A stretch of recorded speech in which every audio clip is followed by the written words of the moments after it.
那目前就是沈陽哈，现在最高价格什么价格？6万多，6万多，还有6万多的呢。带你看东北4省真实房价，咱们现在的位置是辽宁省沈陽市。那么呢，坐在我身邊這幾位，沈陽房產這一塊摸爬滾打已經10多年了，就是見證了沈陽房產市場整個這個成長的過程，是吧？對，是。您貴姓？我姓郭，國家的國。你呢，哥們兒？我美國姓趙。姓趙。我姓李。也真正是有資格坐在這兒聊沈陽房價的。我從09年大學畢業，然後到沈陽就在從事二手房。09年之前呢，08、07年我在北京讀大学，在那會兒呢，我就在我愛我家去做兼職。兼職賣房，然後回到沈陽以後呢，就在瑞家賣房。就比如說10年前，你一天能接待多少个客戶？大概最多的時候我們不一樣，我們店的話，一天最多能接20組到25組客戶左右。但是10年後的今天，可能進店人就特別少。但是就比如說啊，就是10年前你說是3990，也就那樣啊。今天呢？今天那邊的二手房均價，按照現在來講的話，已經是降價後的價格了，應該是在7000多。從19年的時候，我在沈北買的盛京綠洲，我買的時候還是花4000多一點買的。但是呢，到20年的時候，那陣已經漲到8000。咱說有沒有人買，咱另說。但是呢，市場價已經到這個地方，到目前這個狀態，那個位置現在要7、8千的也大有人在，但是有價無市。那目前就是沈陽哈，現在最高價格什麼價格？6萬多，6萬多的，6万多，還有6萬多的呢。精裝修都算上。比如說像舉個比方，就西河灣。西河灣是屬於什麼？它是每一個城市只有一個項目。所以說你看西河灣，咱们這邊了解點的，只要是入行3、5年都知道，它好它貴。但是呢，等你再深入之後呢，才發現，比它貴的還有。平均下來，我覺得現在沈陽應該在1萬到1萬5左右。沈陽整體就在1萬。對，1萬到1萬5左右。1萬到1萬。主要集中在哪兒呢？就是北裕洪以及南裕洪，基本都是1萬到1萬5左右。對，然後往這邊再走，往沈北再走，那就要拉低這個均價了，就是1萬往里。我突然間想起來一個事兒，我這個粉絲他是上海的，有一個動遷房是分給他的60平方，9萬1平賣的，到手540萬。這哥們兒就是想的非常通啊，然後他就在咱們遼寧錦州那兒有一個油廠啊，搁那附近買了一個房，2樓65平，他花5萬塊錢，也是裝修完的。说鬼哥，我就打算搁這躺平了，因為他也就是一個人。他說我父母都不在了，我在哪兒待着都一樣，我何必我守着我的好幾百萬的房子，往我兜裡疊的。現在這種想法的人很多。其實我覺得他這個想法跟我的想法就挺差不多，就像我跟他倆都聊過。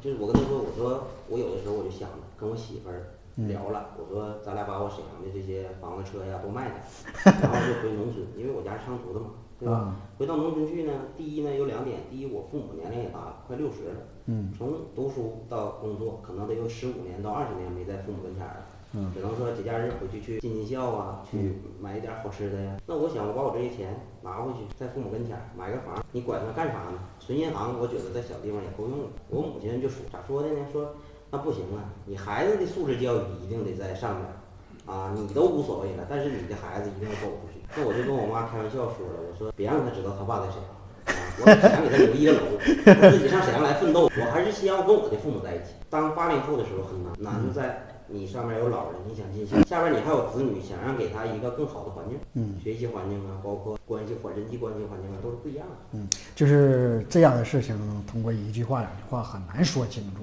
就是我四川也有粉絲在西湖邊上，他告訴我，他說鬼哥，像我們四川這塊西湖邊上的房價2萬是底，高一高是4萬，隨便拿出來一個房子100來平，需要說我買個房子需要200萬。就給過我是一個普通工人，我是一個公司的職員，我的工資呢1個月5000到6000塊錢。說我要是買這樣的一個房子，我父母幹一輩子積攢的錢需要拿給我，親戚7大姑8大姨我都得過來幫我呀，就是真是舉全家之力，還得說是我多交點首付，然後我一個月的這麼還，然後呢父母也讓我套乾了。我還得每個月賺錢，我把所有的錢一大部分拿出來還房貸。你說他是說我就覺得，他說鬼哥，我這個人生活的沒啥意思了。我想上哪玩，上哪旅遊，我都會想，媽，房貸還沒還呢，拉倒吧，取消吧。所以說呢，他就是找到我說要在，比如說在咱們東北啊，咱們東北房子確實現在是比較便宜。在東北给我搞一個就是幾十萬塊錢的哈，我就能搞一個房，是吧？我也不至於把我的青春，把我的一輩子都投到了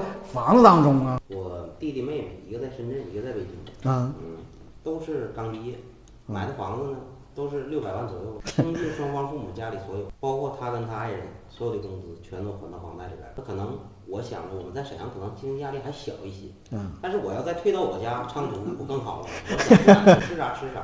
沒到安逸的年紀去享受安逸的生活，這不是現在經受不了這樣的壓力嗎？不是，這個也好像也應該不分年紀啊。就是我說把上海房子賣那個哥們兒啊，他現在才40多歲，上外國待個1年半年的，那你說人家不是人生嗎？人家每天沒有那個工作的壓力呀，就是你出生在哪決定你需不需要奮鬥。人和人想的不一樣。我20歲的時候，我想的就是一天就是努力奮鬥，努力賺錢，在大城市買房子，在大城市買車。但是我現在想的不是，全賣了回農村，哪兒也沒有農村好，哪兒也沒有在父母跟前待着好，啊，這是我真實想法。對，每個人都有戀家的情懷，尤其是對自己家鄉都有一份獨特的愛。在北京的時候呢，我退到了沈陽。我從沈陽的時候，我還想退回我家，不是說父母家，而是我覺得我手裡這些錢，我回家也挺好。我有錢我就買房子，我有錢我就買房子，其他的物質不追求。哎，我們就認為房子好。那我媳婦就說了，別買房子，個人生活品質都沒了。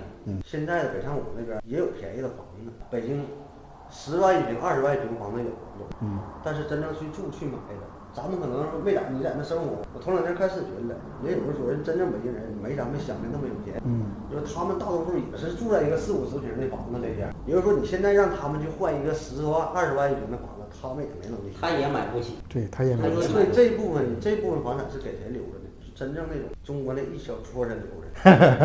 而且吧，我感覺很多人買這個房子還真就不一定是住，因為房子在中國人心中就是根兒，就是家。對，就不單是他有這種想法，說我有錢就買房子，真正人有錢人也好買房子，但是人家買的東西跟咱不一樣。對，所以說這個東西，你說房價會漲，肯定漲，沈陽肯定漲，它肯定漲啊。但是漲到後期時候是什麼效果？是不是也會成為那種一大部分人買不起？那這個房子是給一小部分人預備的，還是說大家都能買得起？你認為沈陽現在還有多少人剛需的？其實沈陽剛需的人特別多，特別多。因為我總講，可能我們是第一線接觸老百姓，普通老百姓一定多於有錢去改善的，所以我覺得可能他要占在70%左右。話又說回來了啊，你這個我認為啊，房價的高低以人為本。蘇州，我有個粉絲就是蘇州那邊過來的，他說我那塊一個區不大個地方擠進去200萬人在那塊生活，那很顯然，這個地方的房價就要高。反過來說，咱們東北人口流失比較嚴重，那你這個房子還怎麼漲？人都跑了。遼寧省是相對人口流失相對少一點，哈爾濱、黑龍江可能更多一點，但是你周邊城鎮的人還會不斷補上來，那補上來的人可能說70%到80%，回到您剛才那個問題，它就是剛需。好了，咱們這期呢聊沈陽房產就到這兒了，下期再見。